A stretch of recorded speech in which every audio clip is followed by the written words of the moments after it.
Di tengah kebuntuan negosiasi damai dengan Amerika Serikat, Iran menyerang Israel buntut serangan ke Beirut yang menewaskan 2 orang. Pertanyaannya, apakah perang akan kembali pecah dengan melibatkan pasukan Amerika atau negosiasi memang masih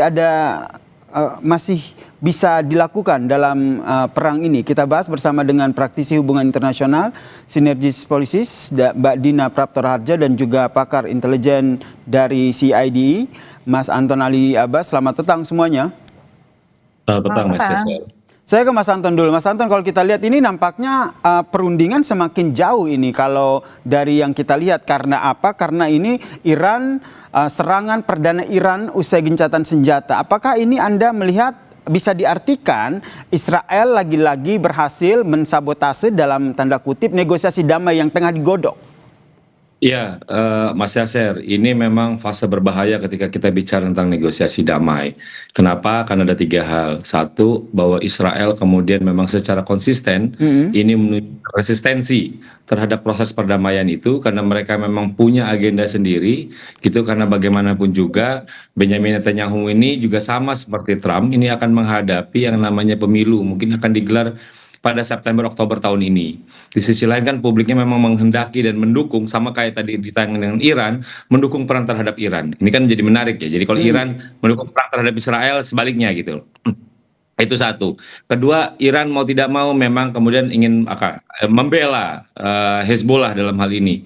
Karena bagaimanapun juga Hezbollah itu tidak hanya sekedar proksi biasa, tapi dia adalah merupakan pilar utama gitu ya dari Iran untuk menunjukkan deterrence pada negara-negara di kawasan. Karena dia pilar yang berada di luar dari posisi diri gitu. Yang ketiga, memang mau tidak mau yang akan menjadi korban pertama dari insiden ini adalah yang namanya MOU gitu. Yang MOU yang selalu berulang kali Trump bilang bahwa ini sudah makin dekat, sudah makin dekat, sudah makin dekat. Tapi kan kenyataannya Netanyahu dengan ketika dia melakukan serangan kepada Iran itu kan menunjukkan bahwa bagaimana Netanyahu menolak untuk patuh terhadap Washington. Dan ini yang memang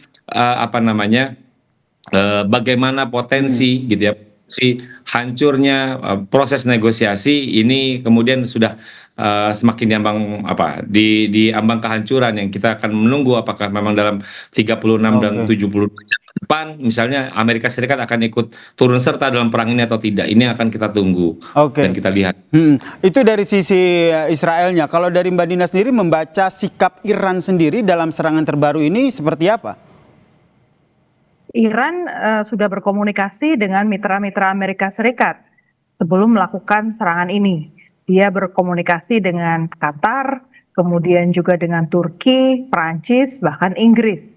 Jadi kalau ada satu pesan yang mau disampaikan oleh Iran, sebenarnya bahwa proses negosiasi itu masih tetap bisa jalan. Hanya saja Trump sebagai negosiator, Trump sebagai pemain penting dalam negosiasi ini itu sedang kehilangan kredibilitasnya secara serius di mata Iran.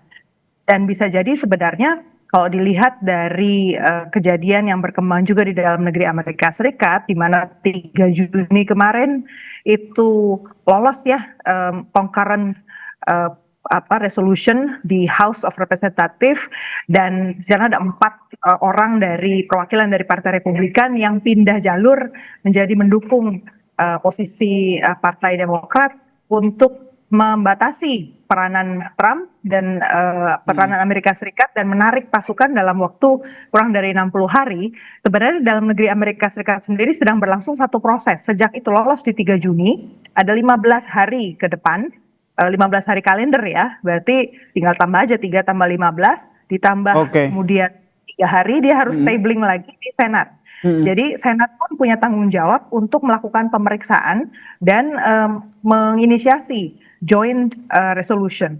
Sehingga kita membaca peta perang antara keempat pihak ini seperti apa: Iran, Hizbullah, Israel, dan juga Amerika Serikat. Karena kalau kita lihat dari sisi Lebanonnya sendiri, Presiden Lebanon sendiri sempat bilang bahwa sempat memperingatkan Iran untuk tidak ikut campur begitu. Tapi jangan dijawab dulu Mbak Dina, kita lanjutkan perbincangan kita juga nanti ada Mas Anton Ali Abbas juga. Tetaplah bersama kami di Kompas Petang.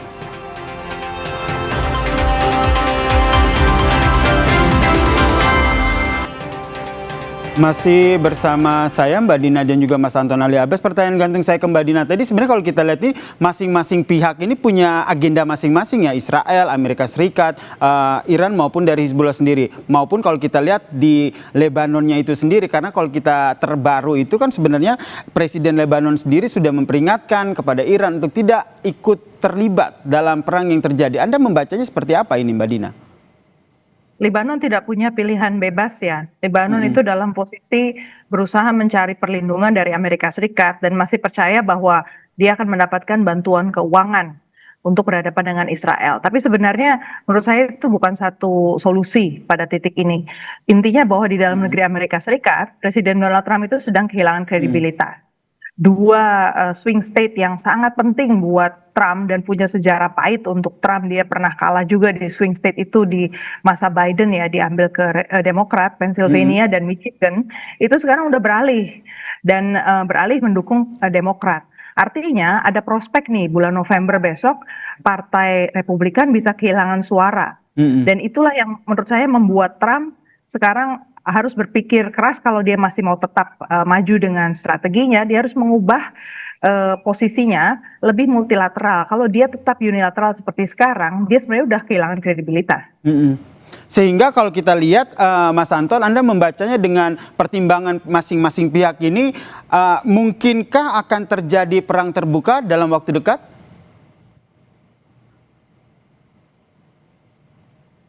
Kalau ditanya mungkin, kemungkinannya ini akan kita lihat nih dalam waktu 72 jam ke depan. Apakah misalnya Amerika Serikat ikut turut serta atau tidak. Karena memang rumit juga misalnya untuk mempertemukan kepentingan antara Israel dengan Hizbullah. Israel di satu sisi dia akan menghendaki keamanan ya di wilayahnya.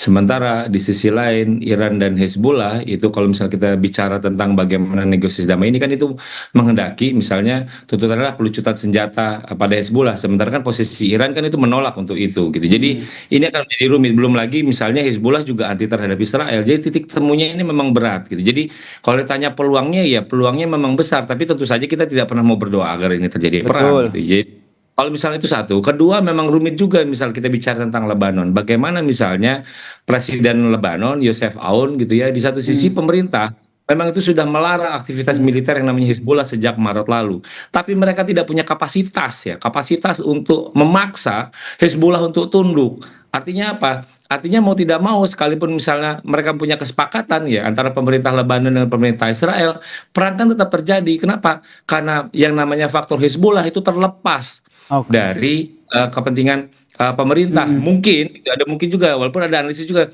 yang menyatakan ini jangan-jangan memang ini adalah posisi yang disengaja. Kenapa? Karena bagaimanapun juga Israel kan punya kepentingan untuk memperluas namanya buffer zone di wilayah Lebanon Selatan. Kalau itu misalnya tetap diikat oleh pemerintah Lebanon, maka mau tidak mau kan posisi tawar Lebanon sendiri kan rendah di mata Israel. Jadi dengan kata lain, sengaja ini dijadikan pemain sendiri. Kenapa? Untuk kemudian di satu sisi itu meleverage ya posisi Lebanon dalam perundingan. Walaupun juga Presiden Yosef Aoun, Presiden Lebanon itu kan juga dikenal dengan dekat dengan Amerika Serikat gitu. Ini yang menjadi memang rumit ketika kita membicarakan memprediksi kemungkinan besar, sehingga Anda memprediksi ini kemungkinan bisa saja terjadi ini perang terbuka dalam beberapa waktu dekat. Kita tidak berharap itu. Kalau pertanyaan terakhir saya ke Mbak Dina, tentu kita tidak berharap perang terbuka ini terjadi. Masih adakah kemungkinan cara-cara sebenarnya yang masing-masing negara ini juga tengah dilakukan untuk mengakhiri perang, yaitu diplomasi atau negosiasi? Negosiasi menurut saya masih jalan. Intinya masih tetap dicari titik temunya. Kuncinya menurut saya ada di negara-negara Eropa nih justru, karena mereka tahu bahwa Israel itu dalam posisi untuk terus menggempur, sementara Amerika Serikat dalam posisi sudah kehilangan kredibilitas. Senjata untuk Israel itulah kuncinya, dan selama ini negara-negara Eropa masih terus mempersenjatai Israel. Jadi menurut saya ada yang bukan cuma sekedar penonton nih di sini, mereka sebenarnya aktif juga dalam menyuplai senjata dan punya stake. Tinggal punya taruhan di sini, tinggal masalahnya mereka mau bergerak atau enggak. Kalau enggak ya terus. Ini yang menjadi harapan kita bersama ya, negosiasi masih berlangsung dan perang terbuka ini tidak terjadi lagi. Terima kasih Mbak Dina, terima kasih Mas Anton Ali Abbas atas perspektifnya di Kompas Petang. Salam sehat semuanya.